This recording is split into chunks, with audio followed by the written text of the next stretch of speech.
Sejumlah drainase dan gorong-gorong di Kota Bandung masih dipenuhi sampah sehingga menyebabkan air meluap dan menggenang di sejumlah titik. Pemerintah Kota Bandung mengaku sejak Agustus lalu penanganan drainase dan gorong-gorong sudah dilakukan. Seorang anak perempuan berusia 13 tahun terjebak ke dalam saluran air atau gorong-gorong yang terbuka di Jalan Cihanjuang, Kota Cimahi pada Minggu 25 Oktober 2020 lalu. Korban terseret sejauh 700 meter. Peristiwa ini terjadi akibat hujan deras hingga menyebabkan banjir. Korban sempat ditolong anggota Lantas Polres Cimahi sebelum akhirnya dinyatakan meninggal dunia di rumah sakit. Sementara di Kota Bandung, hujan deras hingga menyebabkan banjir mengakibatkan seorang pengendara motor yang diduga pengemudi ojek online terseret arus air yang cukup deras setelah nekat melintas. Peristiwa itu terjadi di Jalan Sukamulya Indah, Sukajadi, Kota Bandung. Berdasarkan data dari Dinas Pemadam Kebakaran dan Penanggulangan Bencana Kota Bandung, saat terjadi hujan dengan intensitas tinggi, sejumlah drainase dan gorong-gorong kerap meluap akibat tak mampu menampung limpahan air. Sebetulnya di daerah Kota Bandung ini banyak sih gorong-gorong yang bisa meluap seperti di Jalan Gede Bage itu ya, di Jalan Rumah Sakit Gede Bage, terus di daerah Rancasari itu hampir Rancasari yang berbatasan setiap jalan tol juga itu drainasenya hampir selalu meluap gitu. Di Pagarsi, Jalan Gang Tresna Asih juga itu langganan juga buat kami yang mendapat laporan untuk kebencanaan banjir ini. Sebetulnya, pada akhir 2017, pemerintah Kota Bandung telah membuat gorong-gorong di Jalan Pagarsi guna mempercepat laju air dari Sungai Cetepus yang menyebabkan banjir di kawasan itu. Namun, keberadaan gorong-gorong itu dinilai warga kurang efektif. Kondisi itu turut diperparah oleh aktivitas warga yang membuang sampah sembarangan ke saluran air. Kondisi drainase dan gorong-gorong dipenuhi sampah juga terlihat di Jalan Gede Bage. Berbagai jenis sampah dibiarkan dan menyumbat drainase dan gorong-gorong. Selain itu pun, gorong-gorong yang ada kondisinya sempit dan dangkal. Akibatnya saat hujan deras melanda, banjir kerap terjadi di kawasan ini karena debit air tak tertampung oleh drainase dan gorong-gorong. Banjir pisan.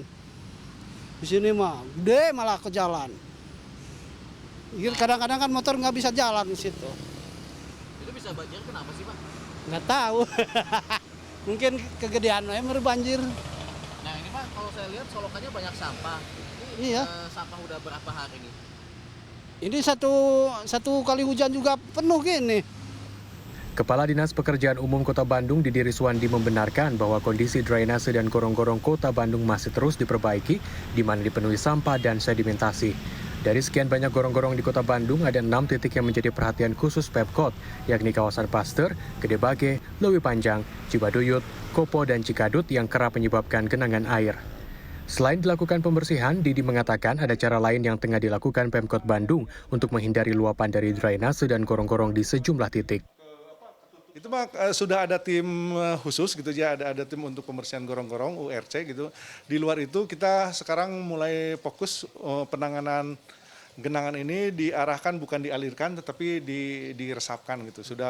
Kita sudah membangun sekitar 2.763 drum pori yang untuknya meresapkan. Kemudian kita sedang membangun baru satu nih ya dari 9 rencana di tahun ini, itu sumur imbuhan dalam. Jadi si air dimasukkan ke akuifer dalam sekitar 100 meteran.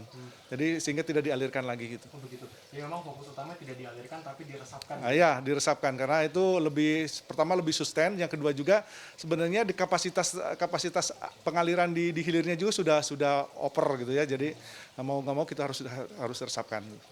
Sementara menurut dosen arsitektur dan perencanaan ITB Denny Zulkaidi, jika air menggenang di sekitar drainase dan gorong-gorong, itu artinya ada masalah pada rancangan.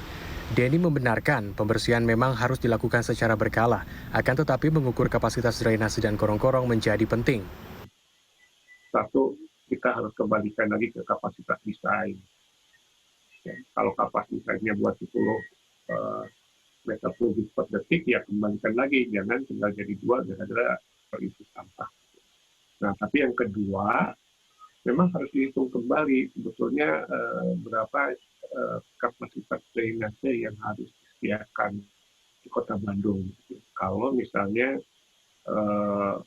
debit yang atau air larian ya, runoff yang sekarang terhitung itu atau ada itu bisa masuk semuanya ke dalam drainase atau tidak.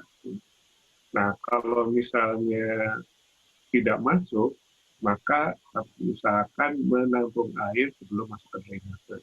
Denny menambahkan permasalahan drainase dan gorong-gorong tidak berhenti di pemerintah Kota Bandung saja, akan tetapi harus melibatkan wilayah lain di kawasan Bandung Raya, sehingga komunikasi lintas wilayah penting dilakukan terutama kawasan yang berada di wilayah utara Bandung. Tim Liputan CNN Indonesia, Bandung, Jawa Barat.